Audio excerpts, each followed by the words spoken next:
I'm fixing to put my kayak in this little lake. Haven't been here in over a month. It's got good bass in it, really good bass.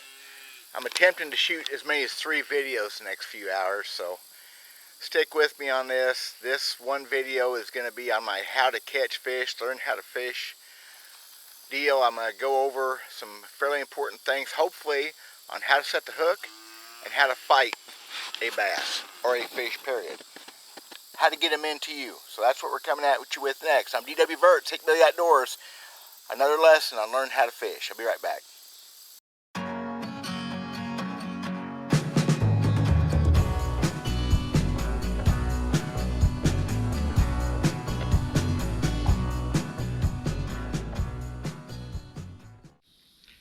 So a pretty big mistake that I see people make fishing, and not just new fishermen either, is setting the hook.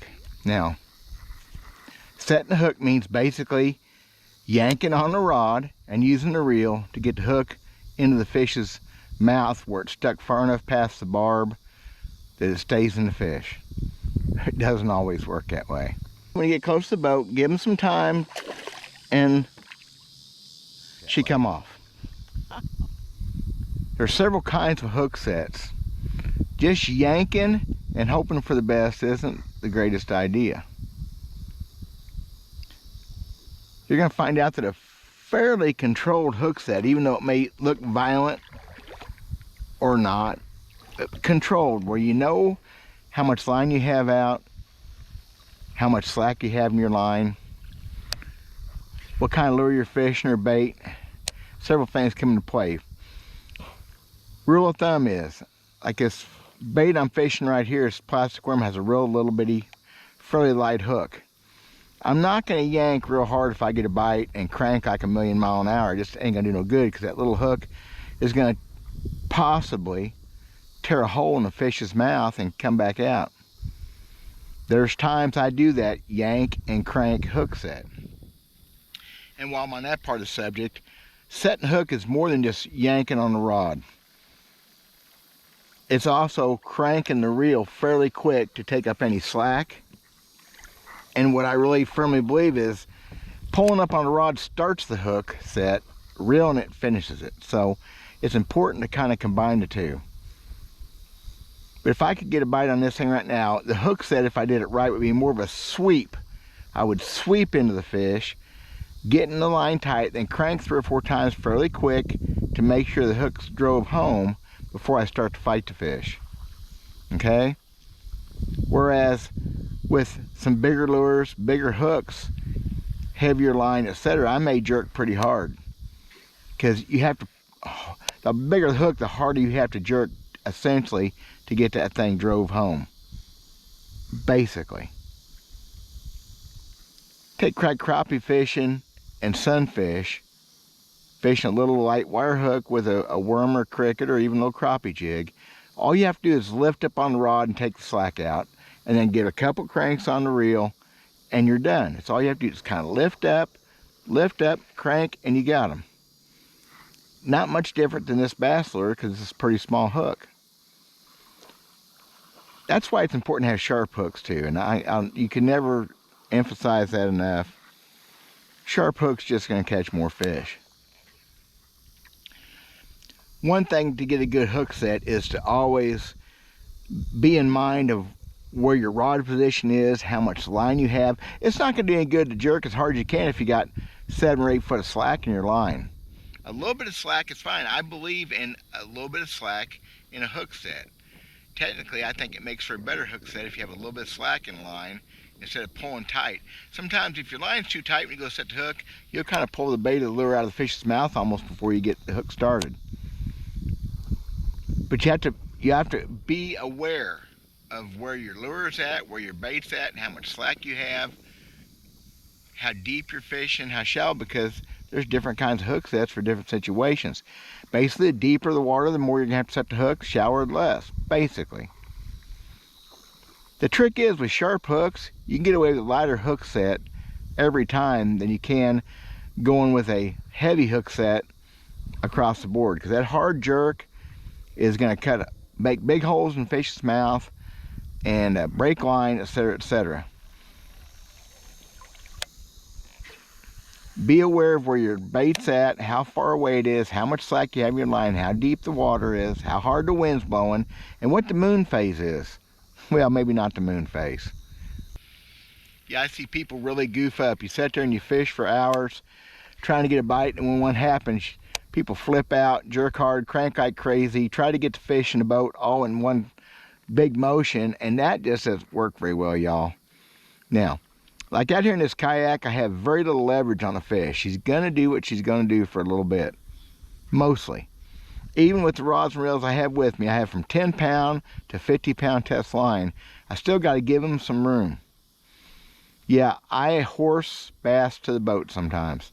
Heavy cover, thick stuff, you can't play them in that stuff. You got to just crank and winch and get them in as quick as possible. But out here in open water, you have to play the fish.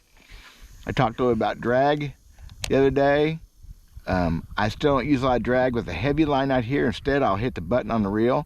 Like this rod here, 10-pound line and a medium action rod, I've got the drag set fairly light. Because when you get that fish hooked, especially big fish, you've got to get control of that fish as much as possible. And this kayak's one of the worst places to do that. This kayak, you just have very little. Sometimes they just do whatever they want to do for a little bit, and that's part of it. You just got to be ready to go with them. Getting control of the fish means if there's brush or weeds or something else they can get hung up in, try to get them away from it. Sometimes that's difficult to do. That's part of the fishing. Making sure they stay clear of anything you have hanging off the boat. That's a great way to lose a fish. And trying to land a fish too quick. I lost a fish a while ago. I thought I played him out plenty long enough, but he gave one last tug and pulled off. It's going to happen. If I had a net, I'd caught that fish. I don't use a net very often unless I'm using treble hook lures, because them treble hooks hurt trying to land those fish with bare hands. A lot of fish are lost at the net.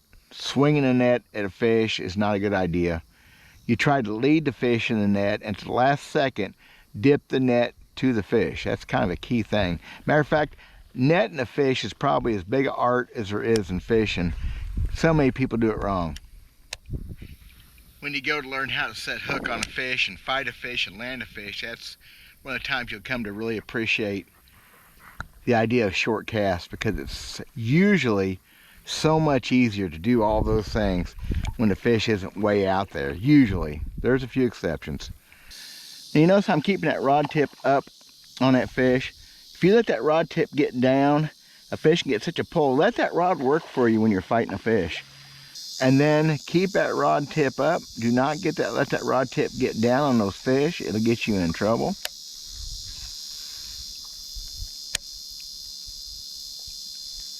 And try to get control over the fish so that you can let your drag work for you and let the fish play itself out.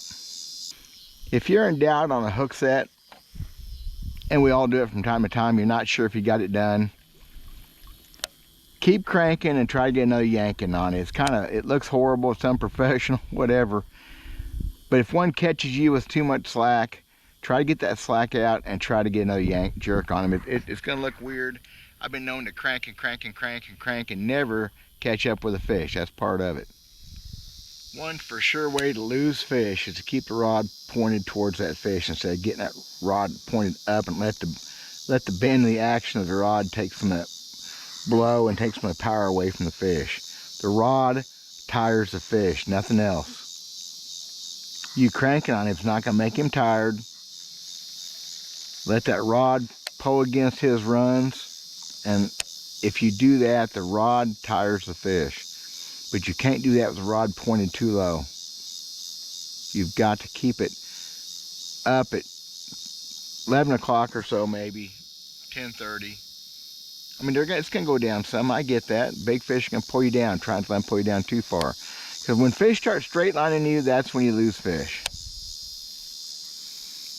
When they get all that leverage on you, you don't want that. You need to have the leverage on the fish. Keep that in mind. Keep that rod pointed up. If you got to put another hand in front a little bit to get some extra support, do it.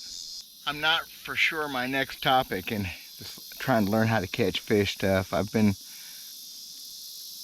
trying to think mostly what I see people do that I think are mistakes. So, if you have any ideas, let me know what you want to see. Trying to keep it basics and simple, okay? I got very few more things. I think this thing will be done. So, hope y'all like that. Let me know. See y'all later.